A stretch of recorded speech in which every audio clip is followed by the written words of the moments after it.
talking about how I was in the middle of this protest and I was thinking to myself, so we were protesting against the government. Um, and I was thinking to myself, how could this protest happen? Um, Thailand was under curfew, emergency decree, COVID lockdown. I mean, you can think of all the reasons these protests shouldn't happen at all. And it went on for 3 years.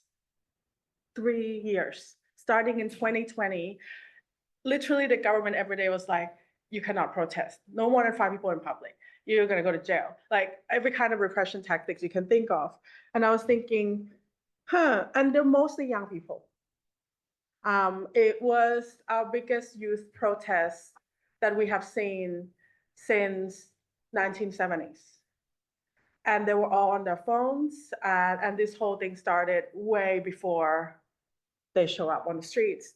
It actually started on Twitter. And the funny thing about Twitter in Thailand was that Thailand, just like many Asian countries, is a very Facebook-driven country. And Twitter was always on the fringe. It was never a thing to go on Twitter. In fact, Twitter, up until 2020, was primarily used by two groups of people, K-pop fans and gambling. Gambling on soccer in particular. So you either talk about gambling on soccer, you talk about K-pop stars and some, entertainment celebrity. It was never a serious platform for any kind of political anything.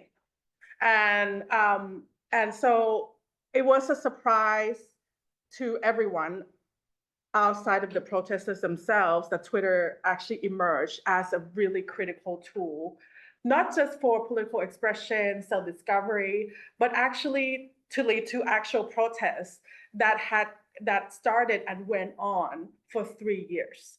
So my project was it came out of me just standing there and thinking to myself, well, first of all, my mom said, don't go. And then I went anyway. And then I'm like, how I need to get back to Australia. And then there was just a lot of things going in my head. I have children now, so I'm no longer like the 20-year-olds going on a protest and had no care in the world.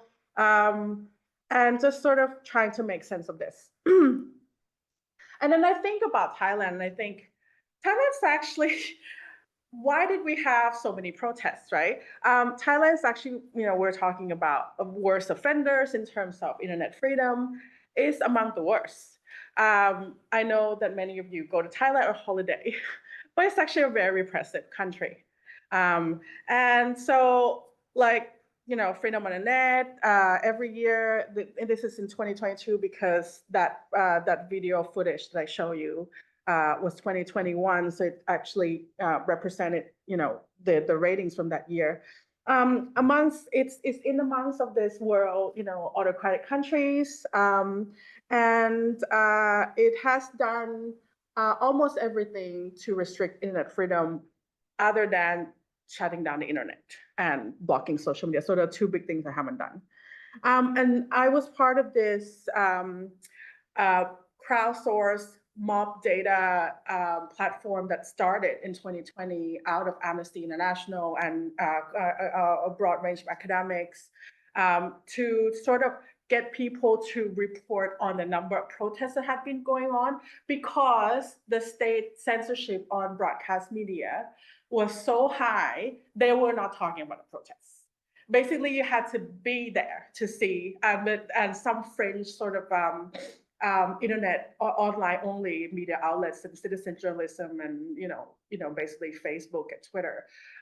So there was this concerted effort from civil society to be like, we actually need to actually count and map where all these protests were happening, just to see the scale, but also the spread of it. And I'm talking physical protests only, not online protests, right? This is the physical protests that originated all online and coordinated through online. So in 2020, there was 799, and these are just the one that we were able to crowdsource. And the crowdsource methodology is that, it can't just be one person putting it in the map. It had to be verified that it actually happened.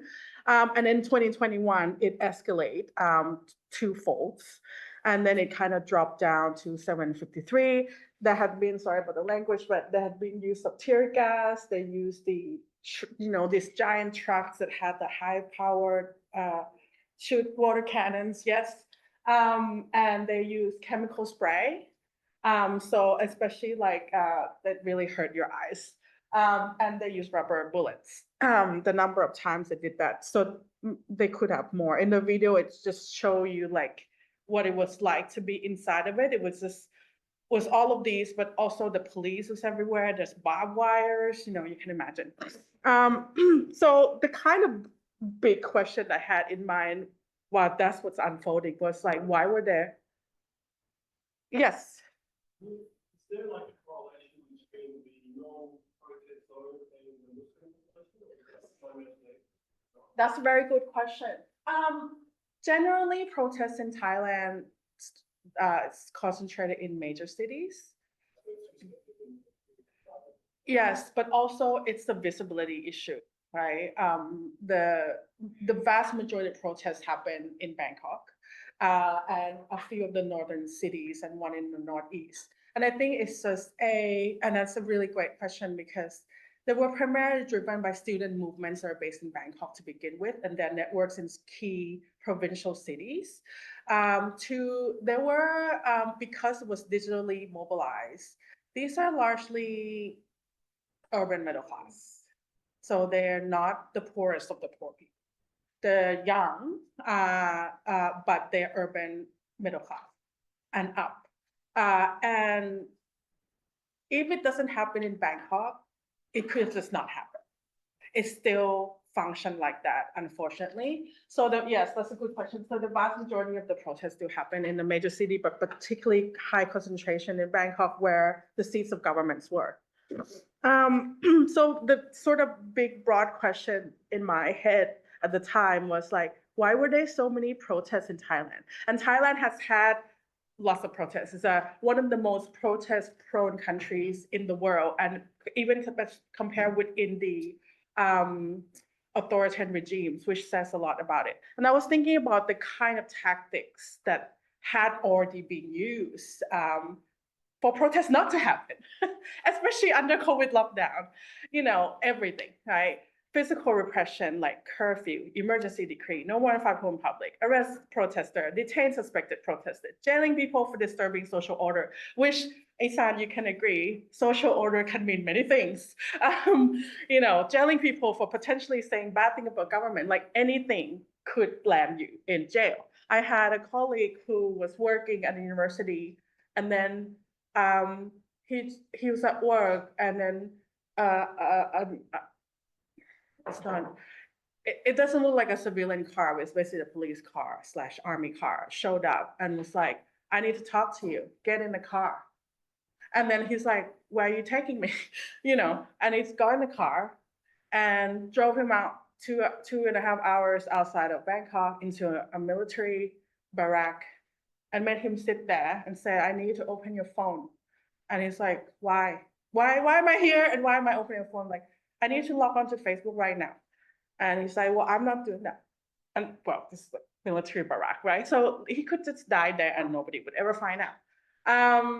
Fine. So he had to scroll through his Facebook posts for like 5 years. And any of those posts could land him in jail, right? And I'm talking, you know, it could just be so disturbing social order. And then he just sat there. He was there for 2 weeks where the military just went on about, you know, to be a good citizen, you shouldn't do this, like it's right out intimidation. And this happened a lot, actually. And then they drove him home. That's like intimidation, right?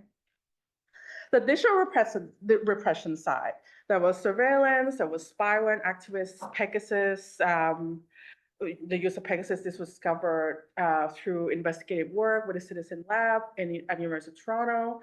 Pro-government commentators, state-run anti-fake news center is the only anti-fake news center we have. It's state-run.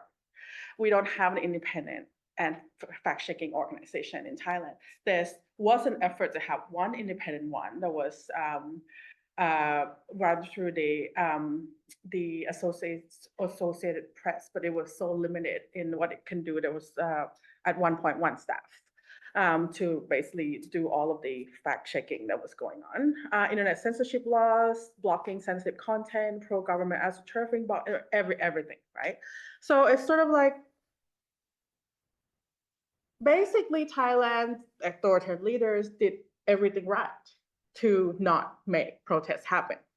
If you look at, this is from the Digital Society Project, if you compare to the rest of the world, the scale of repression, we were doing quite well, right? And maybe we have a thing or two to learn from Turkey, but we're like at the bottom of how bad things were in comparison to a whole range of countries, including many authoritarian countries.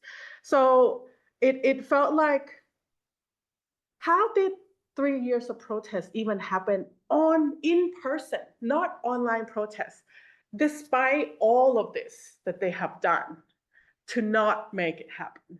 And decades of repression, right? Decades and decades, protests, everybody know crackdown, go to jail. I mean, so many things. And so that kind of got me sort of thinking about the broader questions about civil societies and authoritarian regime, how they respond to cyber repression from the ground up.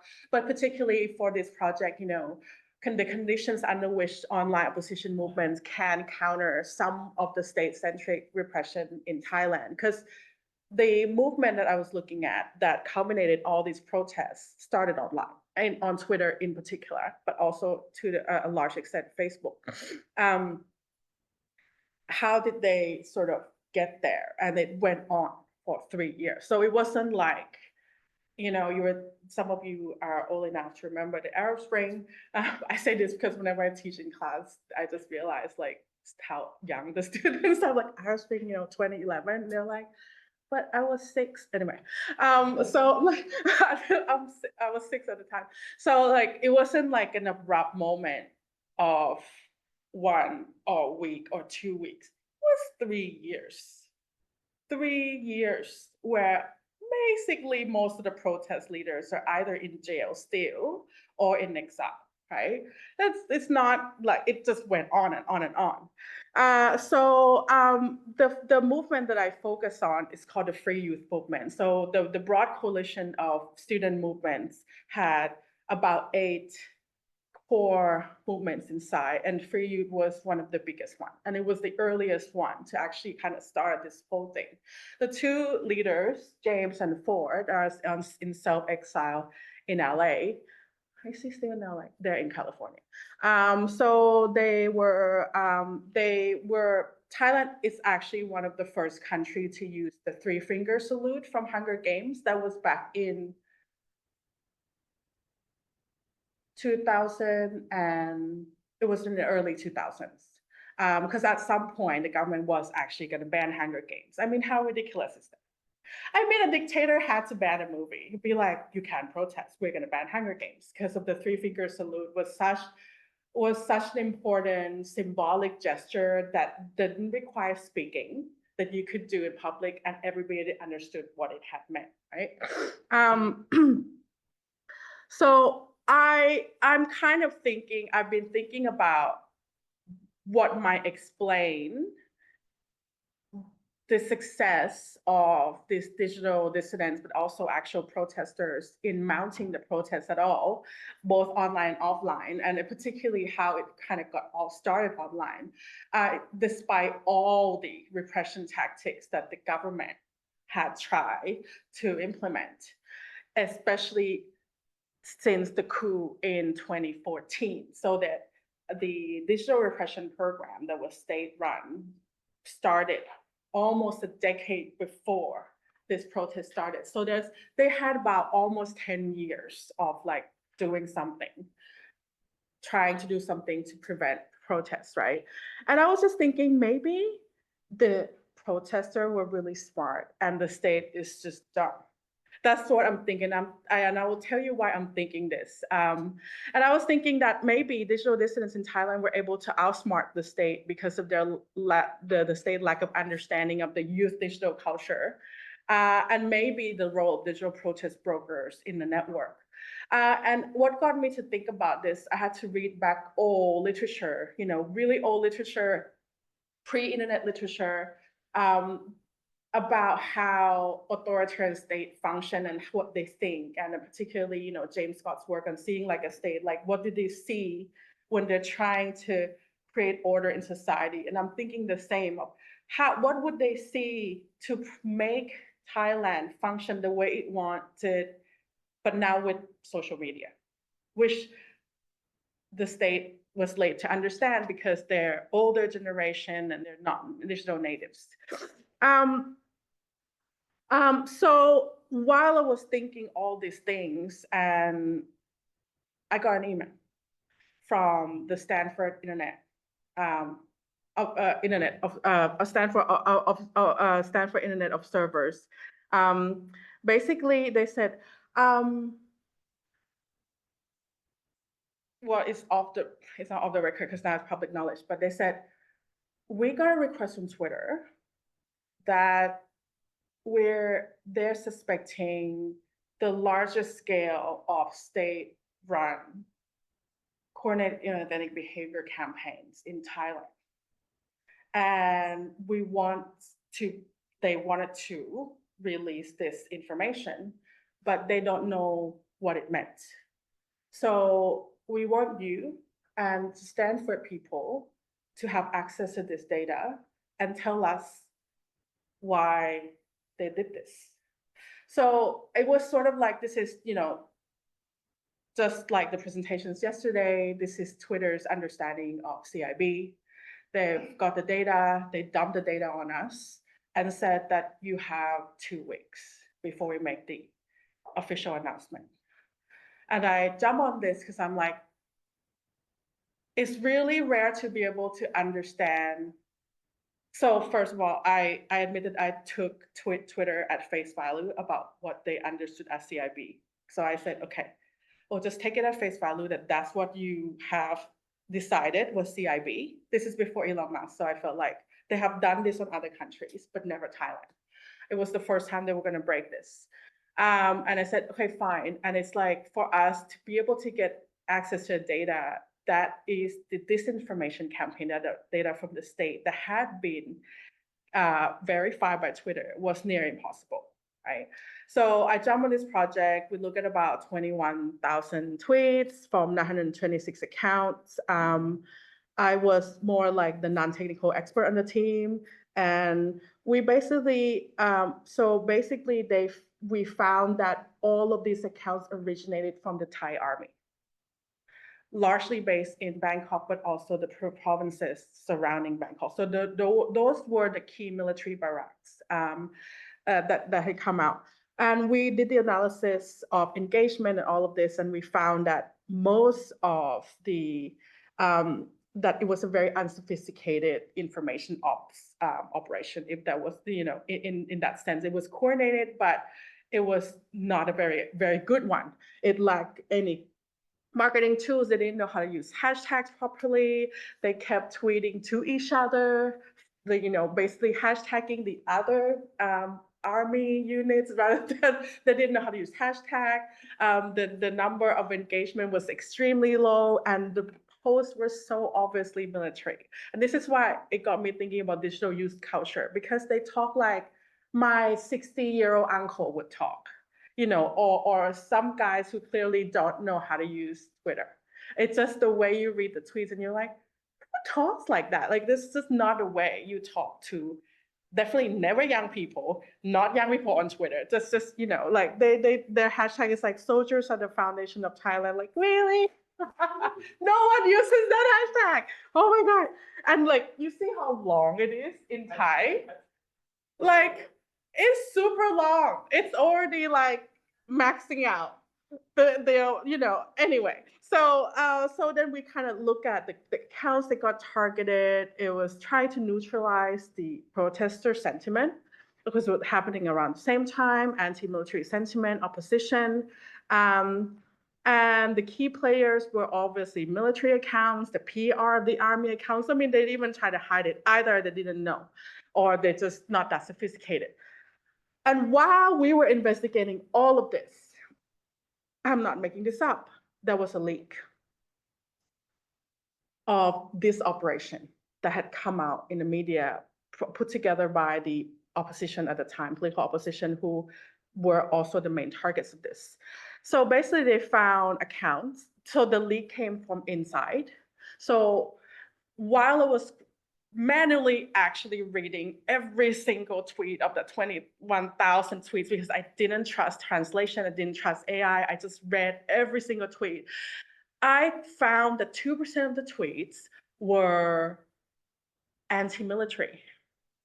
And in my head, I'm thinking it's because they didn't want to, whoever was doing this, maybe didn't want to do it.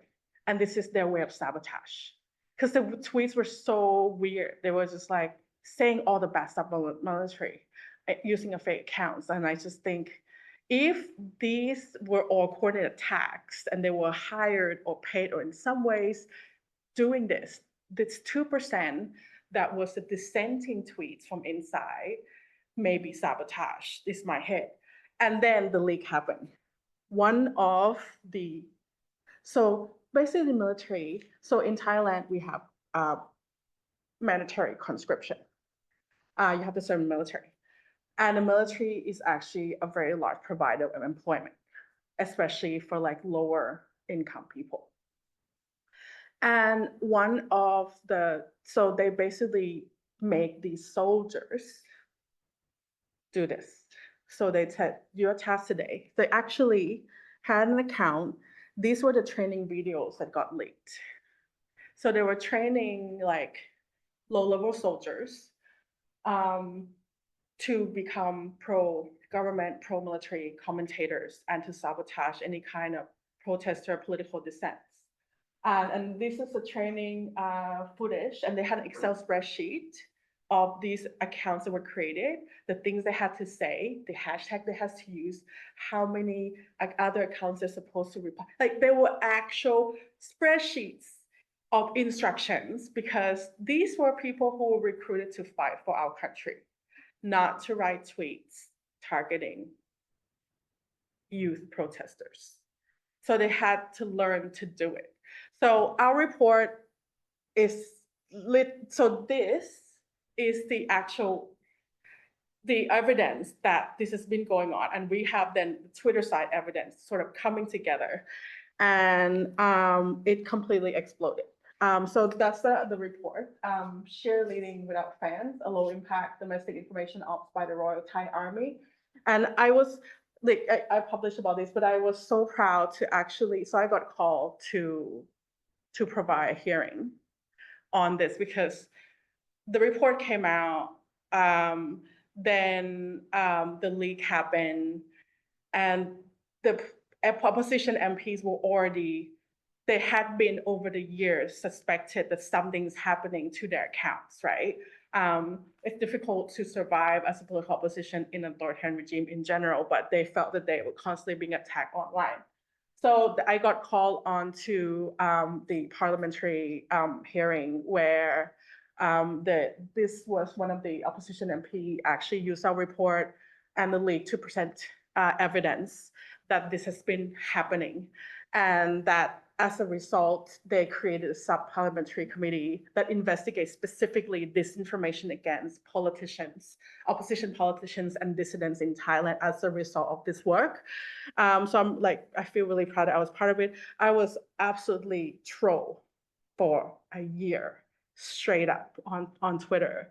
The personal attacks was, so I, paid a price for this. In fact, I had been told not to put my name in the report because of the repercussion of what may occur. And I can't say more because I'm on record here, it's being recorded, but anyhow, so I kind of moved, so then I kind of brought all this back and tried to make sense of that protest that's been happening.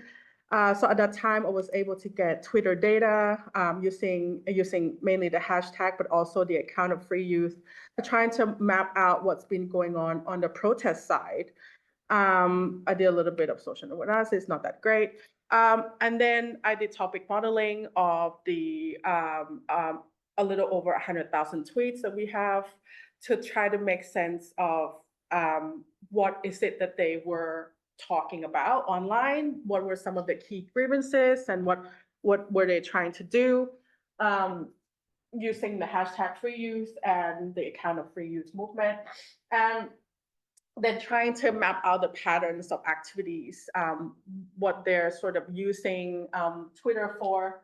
And then this is a breakdown of sort of, based on topic modeling, but also I did a bit of manually looking at the key topics that were well engaged. And basically it shows, a third of it is talking about wanting democracy, which makes sense because the key grievance of the student protest was that they didn't want to live in dictatorship anymore.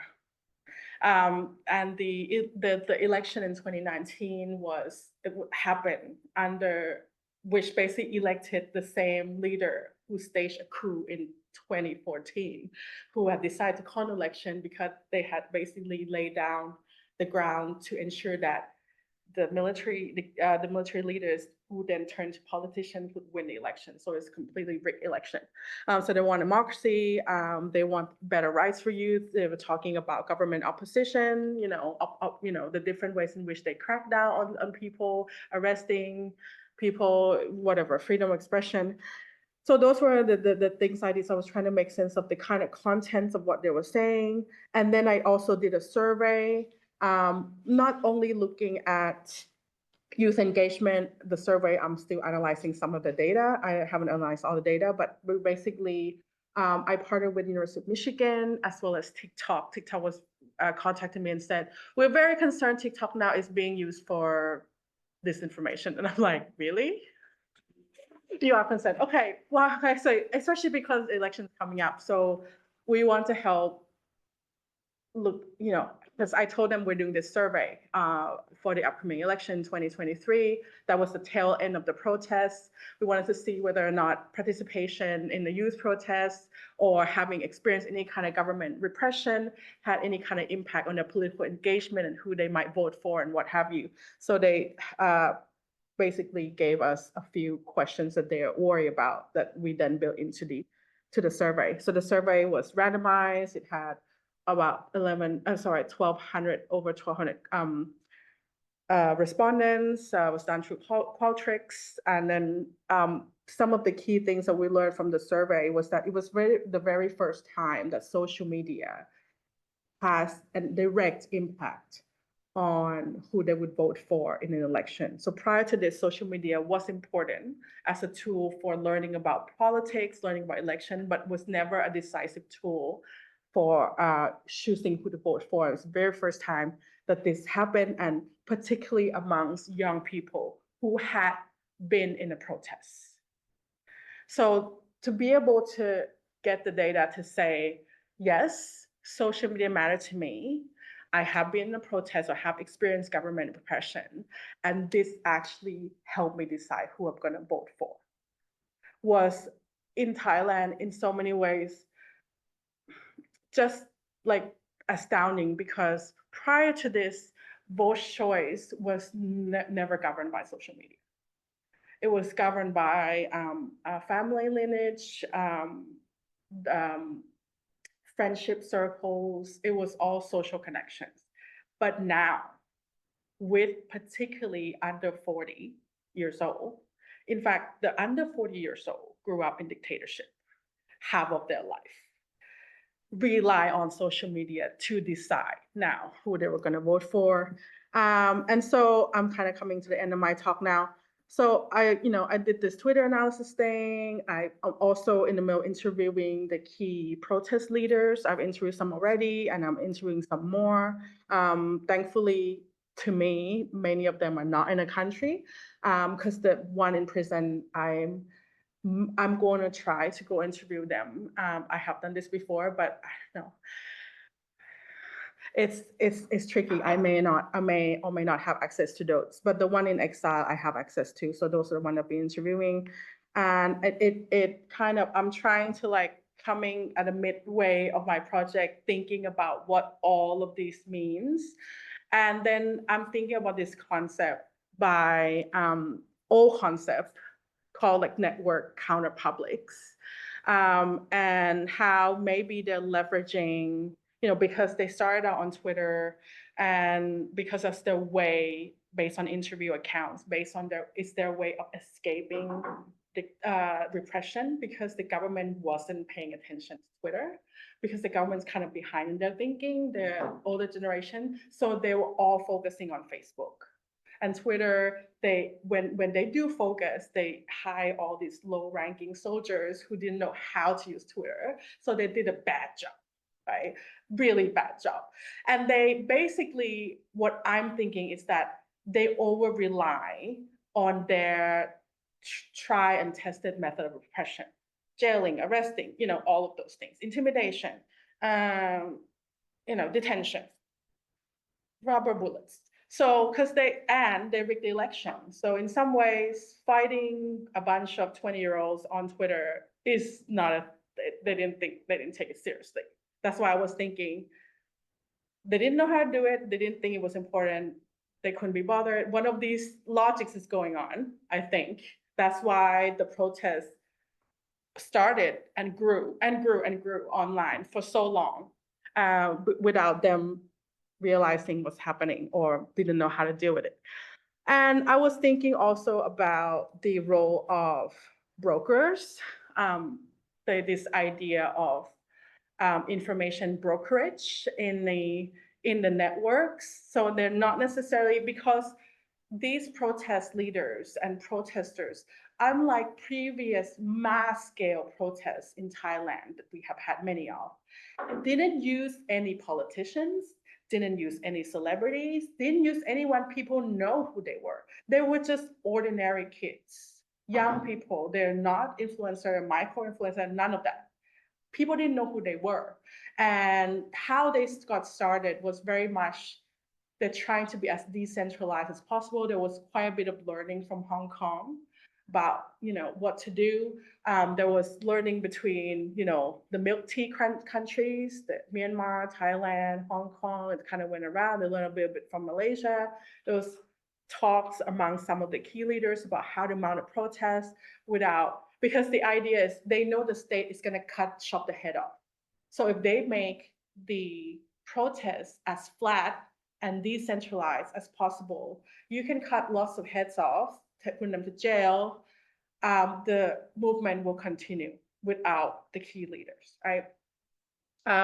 So I was thinking about the role of brokers in the middle of networks who actually help to really disseminate information about the protests or about grievances about the government,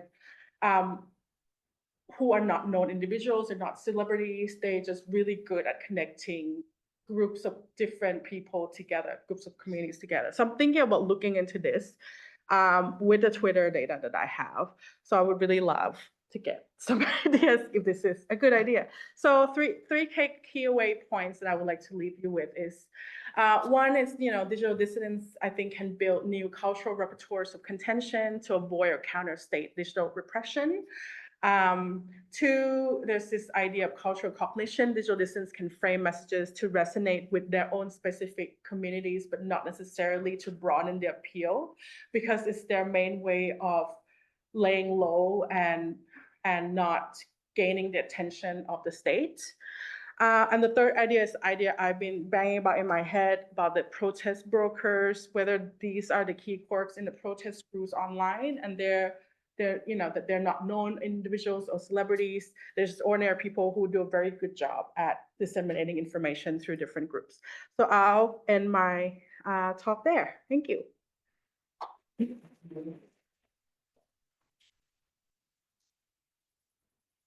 Great presentation. Thank you. You- Several things that you've been doing, they are similar to what we are trying to get and on the project. So we also look at how the government and also citizens use digital technologies. But our cases are Turkey, Pakistan, Egypt, and Iran, but they are all also authoritarian or semi-authoritarian regimes. We talked about the difficulties of interviewing people because it's very risky. We're having the same problem, the it's easier to find people and get them told when they're overseas. Yeah, yeah. But in some cases, they just lose, in a way, they live inside the information Yeah. aspect. They don't know many things what's going on, especially if you want to learn about government operations and so on.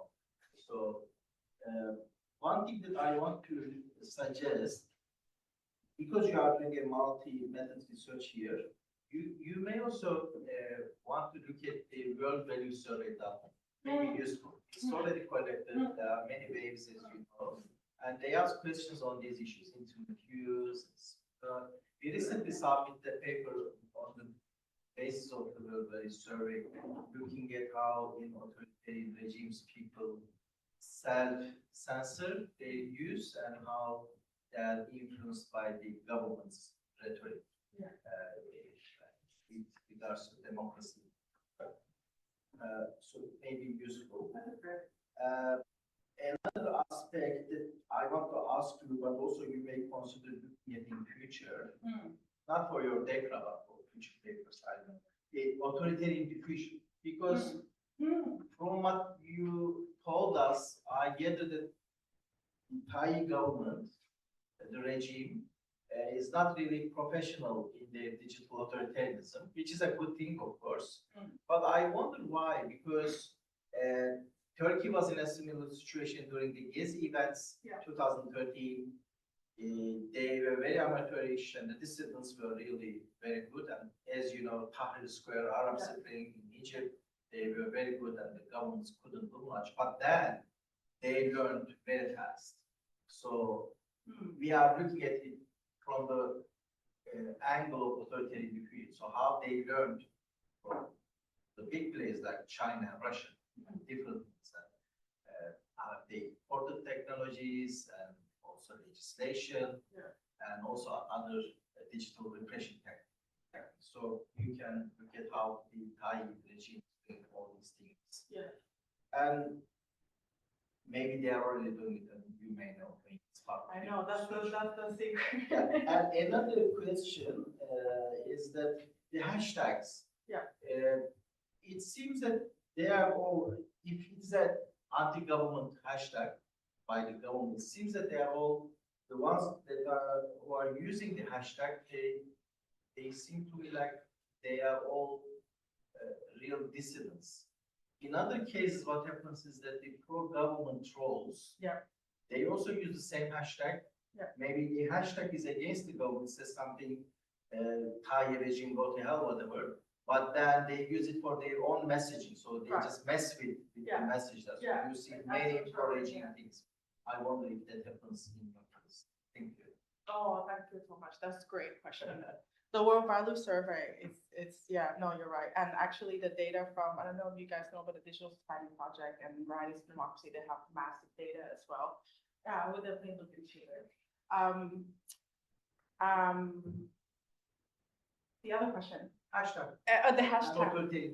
So going back to he's not here anymore, about whether civil society was acting uncivilly and using tools and tactics that they shouldn't. So they did a lot of astroturfing of government hashtags to counter the government and basically keeping.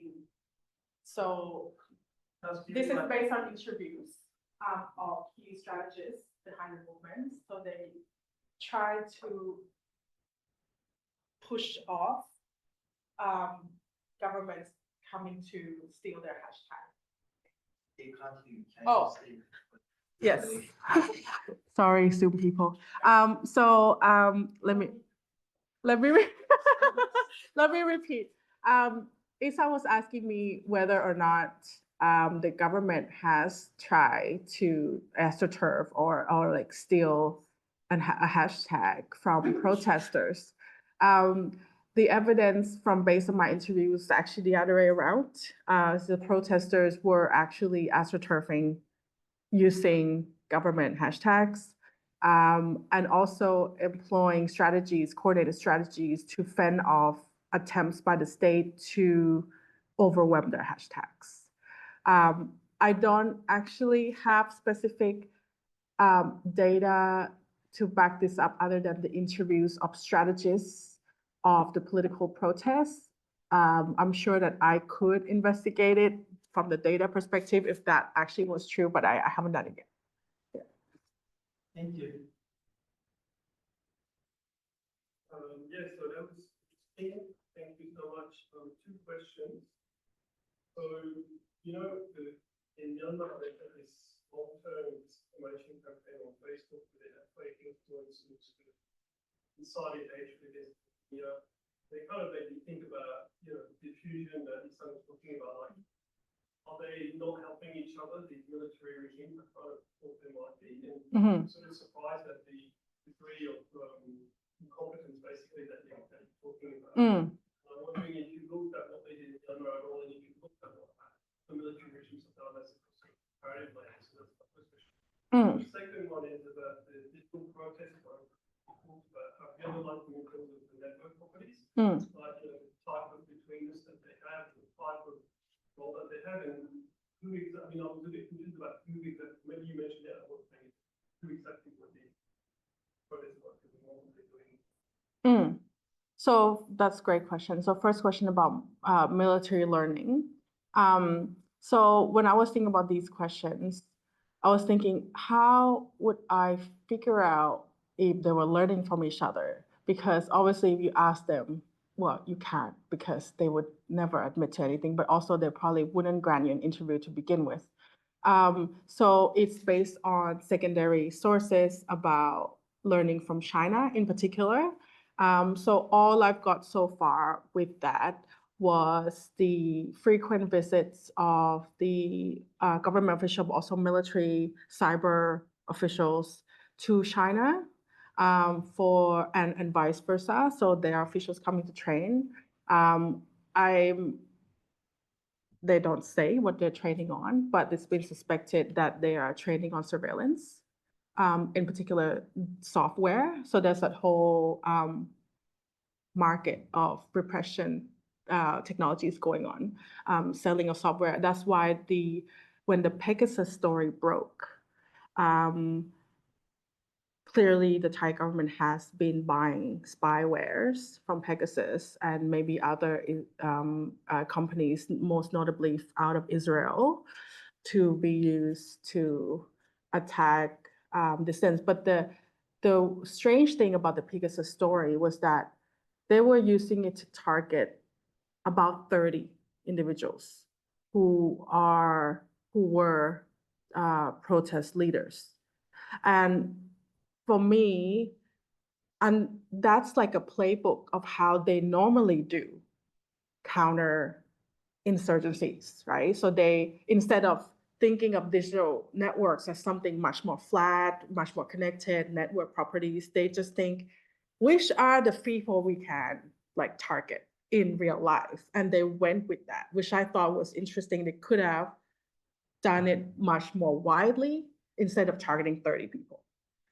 So they use that to, just spyware to basically get evidence from their phones. But maybe, and that's the thing about trying to study authoritarian regime, is that they're probably doing many more things I don't know. And I'm not sure how I could get direct evidence. Or the best I can do is trying to piece together different parts of the puzzles that are available to me and trying to tell a story based on you have to have the in-depth understanding of the state and how it had functioned and how it had behaved before in previous round of dissidents. So that's sort of where I'm coming from. The second question about broker, no, that was just my new idea. I have no idea. I was just thinking, I was playing with the Twitter data and trying to do various different social network analysis, and I'm not very highly technical, so I had to use my RA, who is very technical, to try to figure out who is pushing what message and how effective it was. And so that got me to thinking about this information brokerage idea as someone who, because previously, when you're trying to make sense of protests, I subconsciously start looking at the leaders as well. I look at the people that I know the names of, and then I start to follow them. And then I realize maybe the people that are pushing out the message are not the people that we know. Maybe their importance in the network isn't because of their name or recognition, or that they have a lot of followers, but it's what they did to disseminate information. So I'm just beginning to think about it, and I would love to hear whether you think I should investigate further, because I'm just been thinking about this brokerage idea. Yes. This holds a bit like a criminal network where the most important people in a criminal organisation are very ignorant. Even though your broker in the centre has, I guess, a lot of, betweenness importance, and you can imagine the connected groups you have on the periphery, they're between each of those groups, but in a sense, they're connected to very few people. It's almost like the inverse of an Instagram followers kind of social network where someone very popular has a lot of connections. In this case, someone who's very important has very few connections. That's not quite the same sort of thing. No, I get that. And there's no implication of criminality either, but it's a similar book. To map the broker, you have to have a lot of clusters that are clearly identified. Yeah. And then you can see that there are some actors all over that act like that. Yeah. Yeah. How many between this? Yeah. Yeah. I'm working on it. Yeah. I'm like.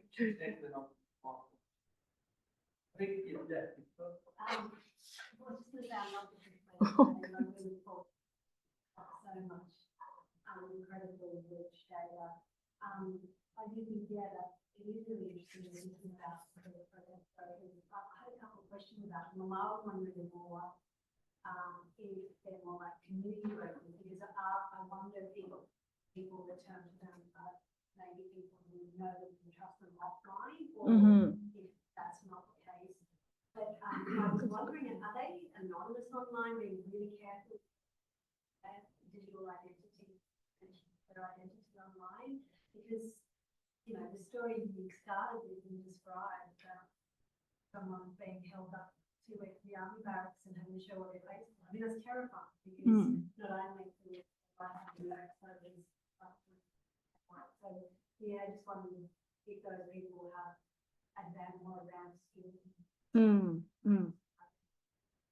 Oh, thank you. I appreciate it. So the ones that get picked up by the police, so if it's not because they're literally protesting when they shouldn't be, so that's a different mode. Those are the story I told you is an academic, so he's known.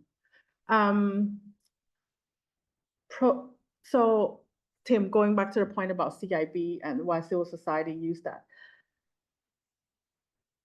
The movement really started because of the fake accounts created by young people to learn about politics in Thailand, but they didn't want their parents to know, and they didn't want the government to know, because they are living in dictatorship. So they wanted to ask questions and discover things, but they needed anonymity that Facebook couldn't afford them. And like I was mentioning, that Twitter is a very French platform used by K-pop fans. So it was a great hiding place to learn stuff and to just talk about things. So it was mostly fake accounts initially, but they're not fake accounts. They are fake accounts, so they technically CIB, but they're not coordinated. They're just young people wanting to discover things and didn't want to have to accept friend requests from their mother, So Twitter has started to be a place for political freedom around the time of dictatorship starting in 2014. And it had completely escaped the state because all they care about was Facebook. And they know that. And so they created fake accounts. They used a lot of, so all of these brokers that I noticed were not any individuals that I could trace.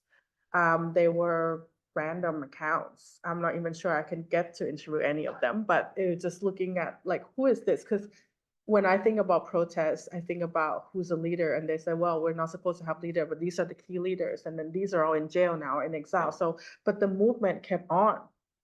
So who's there to keep it going? Maybe there's other leaders, but yes, they are. And then now they're in jail. And then, so this just kept on going online somehow. And I think these are the fake accounts of brokers that may be driving this, which I will have to investigate further. But no, if the police pick you up, you are known somehow. Like, I don't think we're nowhere near China yet in terms of technical sophistication of our repression. We may get, I doubt that, because like the internet companies are private, the ISPs are private, there's only one state run. Like I think they try. So during dictatorship, the government tried to roll out the single gateway as a way. So it's called single gateway internet access. So they were going to centralize all the gateway, so they have better control of all the private companies that manage the internet connectivity in Thailand and the inflow and outflow of information. And then the digital dissidents astroturfed the government and send DDoS attacks to attack the ICT critical infrastructure. And then they did this huge protest online. And then civil society got involved, the media got involved, international, and then so they back off. But they had tried to do that because they thought, China was good at this because they actually can control information flows, but we can't. So how about we going to do it? And the real reason they backed off was the business people got really mad because that would delay their traffic, like e-commerce. Like you can't, the single gateway was going to make internet slower significantly, but better control for the state. So the business people got mad, and then the government didn't back up because the civil society, because the business people said, no, we need our e-commerce to go. I don't care about your dictatorship. We want to be a wealthier country. And so, yes. Thanks for the talk. I think it was great. Firstly, just a niggling thing. When you were talking about there was discussion about the dissidents making use of government hashtags and maybe vice versa, and you were calling it astroturfing. Isn't it kind of more like, it's just kind of terminology, more like content? I think I've heard it referred to as content injection or hashtag spamming. It's where hijacking. You're basically using the opposition that was just a niggling. But my question is about, actually, you were just talking about China as a comparator, and that actually relates to my in terms of where China is at in terms of its monitoring and control of the information space and in relation to Thailand. That relates to my question. So it's kind of a multifaceted question, but it relates back to the start of your presentation. You mentioned that Twitter had been anywhere in terms of being used by young people, especially in the context of protest in Thailand. But then it became a thing during the period that you're studying. And prior to that, it was Facebook. And I guess my one question is why do you think Twitter took off relative to Facebook? And then, but related to that, sort of the Facebook versus Twitter kind of comparison. I've always understood that Facebook, in the context of protest activity, Facebook has been used more when strong Thai connections are kind of important. And so I've heard it was very important in Ukraine during I think it's called the Orange Revolution, 10 or 15 years ago, when people were going down to the square in Kiev and getting shot at. But it was apparently Facebook was what was being used. Facebook groups were important for enabling that behaviour. And it was, the Malcolm Gladwell argument would be it's because of, that was risky behaviour. People were likely to be getting shot at. And so you required strong Thai connections in order, and Facebook was sort of facilitating strong Thai connections. Well, in contrast, Twitter has always been known more as a weak Thai kind of tool. It's like information diffusion, information brokerage. But when it comes to kind of high-risk protest activity, I mean, it's the Malcolm Gladwell argument that I've kind of got sympathies for aspects of it, that it's really, you need strong Thai connections. And kind of so I don't really know what the question is exactly, but it's kind of the Facebook versus Twitter kind of comparison. And then another aspect of this is when it came to Thai government repression or activities on social media through these army officers, you were making the point just then that in Thailand, it's, the social media companies are private. They don't have, unlike China, there's not these government officials in there embedded in the social media companies, making filtering or kind of making sure that filters are applied.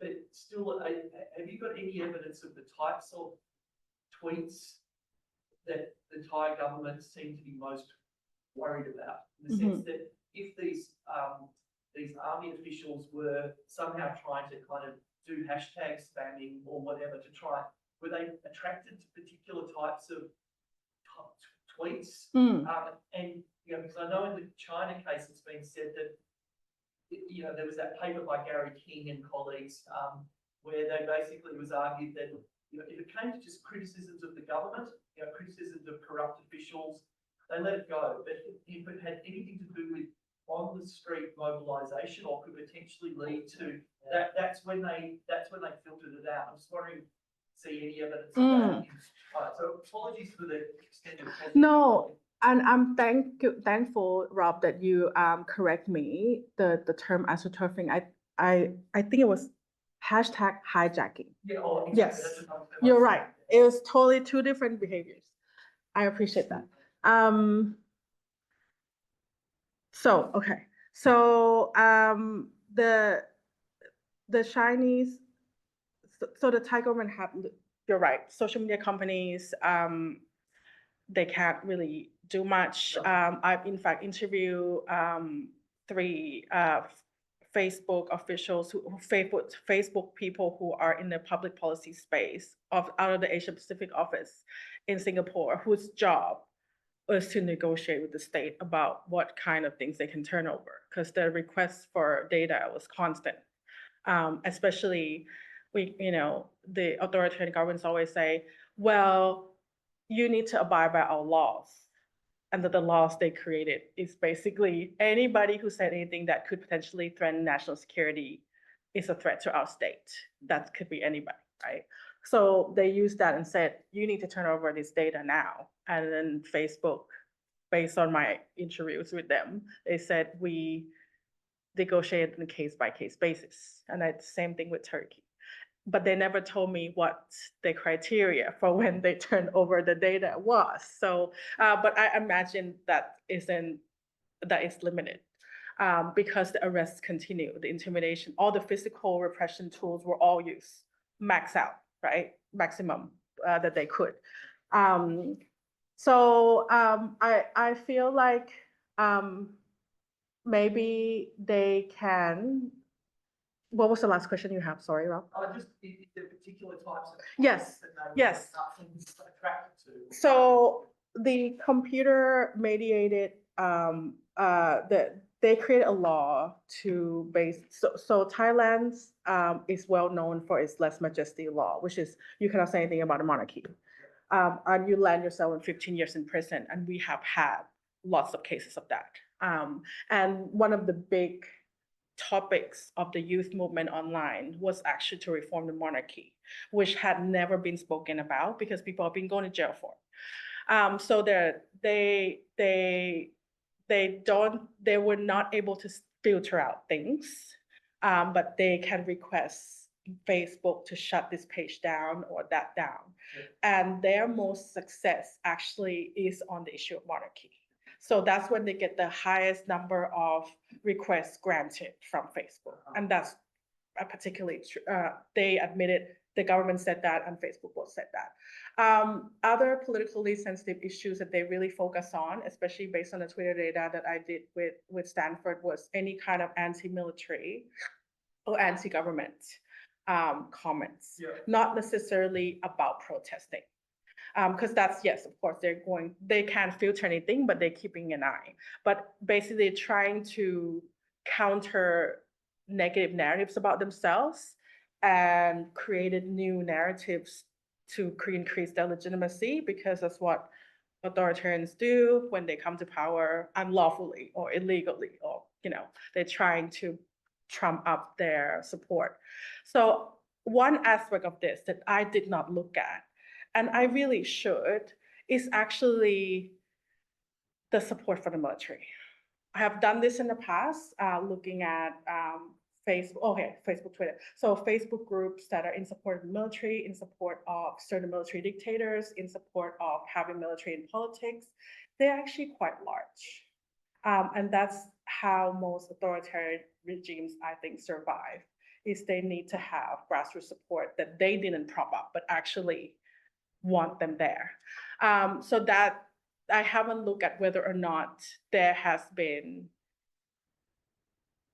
counter tactics or counter narratives used by oppositional grassroots force that are not state, that are actually just civil society, people who like military, to counteract the dissidents who don't want the military or want a more democratic government. I haven't actually looked at that.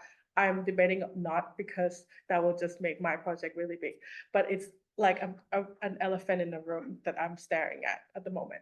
Facebook versus Twitter. The Malcolm Gladwell would have made sense, but I think sometimes, we need to have a better understanding of how social media companies arrive in particular regions, and that's different in Southeast Asia. The reason why Facebook has been so dominant is that, other than Singapore, internet connectivity and social media came really late. And they came later, and they came via Facebook first. So people had Facebook before they know what the internet was. Thailand's kind of sit in the middle of that. Like, I would say that if you look at the spectrum of countries, Laos, Myanmar, Cambodia, would be those countries they call the leapfroggers. So they basically had like no internet connectivity, and then they suddenly do and have Facebook first, and that's how they enter, and that's how Facebook established dominance. So Thailand's kind of in between. So the decision to use which platform was shaped by the political context of how social media arrive in those countries and how they stay relevant. And I think the move to Twitter was there, but it was just not used. Unlike Indonesia, was much more a Twitter country. If you think of all the countries in Southeast Asia, Indonesia is very, very Twitter. Thailand was Facebook and Line, which is a Japanese chat app, much like WhatsApp. People don't use WhatsApp in Thailand. They use Line, which is Japanese. So the only two countries that really use Line is Taiwan and Thailand and Japan. And then Twitter, even today, is the 6th most popular platform. It's still not even in the top 5. But up until 2020, was never used for politics. So I think I love that you brought the idea of strong tie, weak ties, because I never thought of that, because I always thought, why would you use Twitter? No one used Twitter, that's why. But actually it makes sense actually to rely more on the weak ties, because they had to use Twitter to escape surveillance from their parents and the state. But in return, they garner support through weak ties. I appreciate that, thank you. I have a quick question. Yes. Do you have an understanding about how Twitter identified the original set of like 41,000 accounts? Did they provide any information on how they came up with that set? I asked, Stanford asked, because it's very, so first of all, we had to sign NDA. The email was, we need to talk, but we can't tell you why, and you have to sign NDA. And I was like, is this a spam? So I like emailed the Stanford people, and they're like, no, I can't tell you, but you have to sign an NDA, and then we'll tell you. Yeah. And then I said, well, okay. I don't know, I was like, ugh, I just felt like I live in an Orwellian world or something. And I was like, fine, I signed an NDA. And then they said, so we tried to ask, they said, what? They said, our algorithms tell us this is CIB. And our geolocation tell us that it's coming from the army, the Thai army. the physical buildings. They're telling me this building and then that building and then that building. And then, but we don't know why, and we have to break the story because we want to. This is our first Thailand case for disinformation. We're releasing it together with Syria and Saudi Arabia. I'm like, wow, we're great. Like a whole bunch of dictatorships. Like we're going, but we're gonna do it on this date, and we need you to investigate this. I was 37 weeks pregnant, and in fact, went in labor while I was writing this report because I was like, and the time difference with the Stanford people was kind of, and then there was no internet. There was no internet in the hospital either. But and I pretty much wrote the report was like drug induced in labor, and I was thinking, do I put my name on it? That's all I could think about.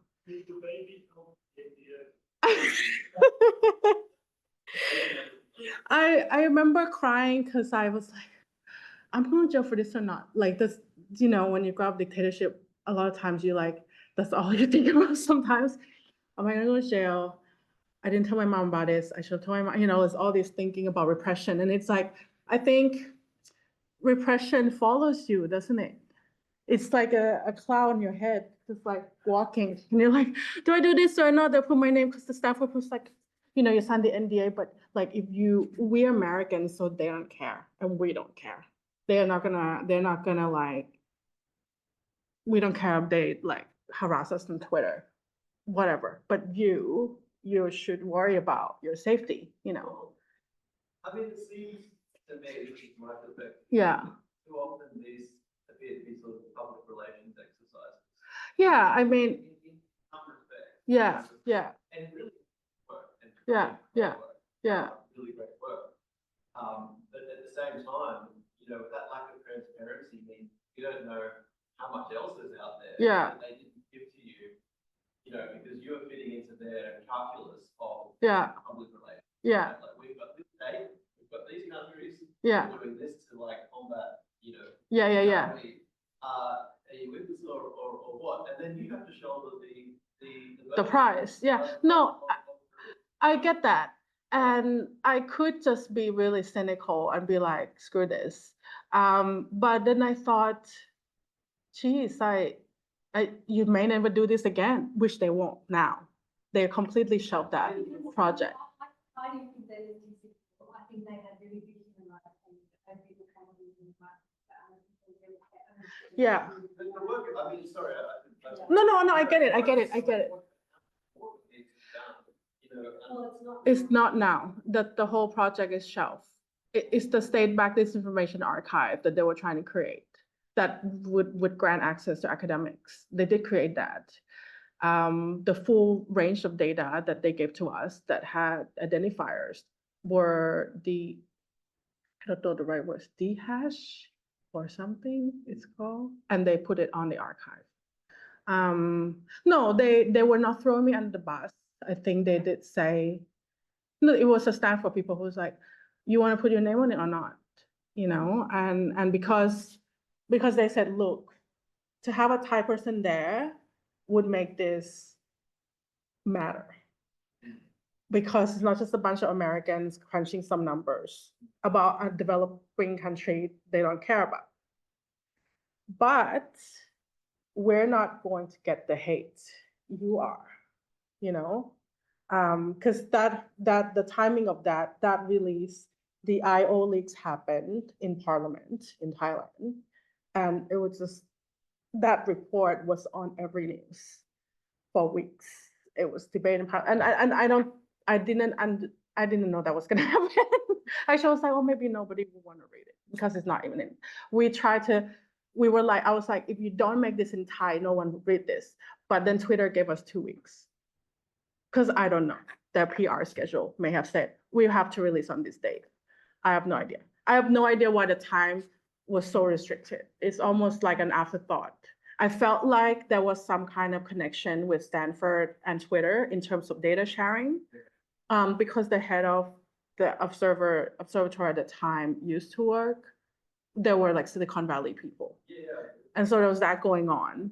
Yeah. First question, like, if you had your time again, Yeah. and if you get the email, sign an NDA, to get involved in this, because now's your opportunity. Would you do it again? Like, I mean, I can tell there would have been a lot of stress involved, and especially given your life course at the time, what you were doing. But I mean, has it been overall a positive experience? Like, I mean, I don't want to see it. Yeah. No, I just think like I'm sharing this because I feel like academics don't share personal stories that happen to them when they do like research. Like, I went to jail to interview people. Like, I think, and our universities don't really protect us, right? Our universities don't protect us, right? All they do was. You were at University of Sydney. Yeah, I was, and I've had. I can't. Are we still recording? Never mind. I'm not gonna say anything. Okay. So yes, I would. Yeah. Yeah. Yeah. But because I know that I could still enter the country, but maybe if I do it again now, I don't know. I have to think about it. Yeah. I wasn't like, I didn't think with very clear head. Because that activism part of you got the better of you sometimes. Yeah, and plus, I mean, you get a phone call from, or an email from Stanford, and they're working with Twitter, and it would be hard to pass it up. I know. And I had nothing to do in the hospital. I mean, I was like, wow, because I have no internet connection. I could read 20,000 tweets because I'm not. Actually, that was like I was out of my comfort zone. Then yeah. And this is what I often tell my students who are interested in studying digital media but don't have a lot of technical skills. And I said, your knowledge of the country or the community or the language is critical, because what are they going to do with the data? They said they don't know what it means, but we're taking it down. I know, and it's almost like, I guess we could do an investigation. Yeah. Tim alluded to something that Tim and I were several years ago we were looking into, and we just thought, hang on again, we've got this couple of white academic guys in Australia. Are we really going to blame into this international sensitive issue taking place in the US? And it was like, we know out of it basically. Why? I mean, look. Because we didn't have the on the ground kind of. We were just crunching data, right? We didn't have any partnerships. It would have been. We didn't really know context, and so we noped out of it. And that Anyway. I mean, I say to the Stanford people, because they were like, we're just a bunch of Americans. And I'm like, but without you, this wouldn't happen either. So you are as important as I am. And in fact, because you don't care that you're going to take the heat because you're not from there, that gives me the buffer. I need you. I tell them, I need you, you need me, and Twitter needs us, I guess. Yeah, they went to a lot of presses that I was not able to do. Yeah. So they went out, like they did the battle for me. Yeah. They shield me from a lot of that stuff that should have happened. They couldn't shield me from the stuff in Thailand, but they shielded me from all the other stuff. So in fact, they did a lot of the PR work. Yeah. Because they said, we're a team, so it's not one of us. We can't be singled out. We're not Thai. We're Americans. We don't care. We're gonna go fight for battle for you. So they did. So do it, because sometimes we need the buffer. Yeah.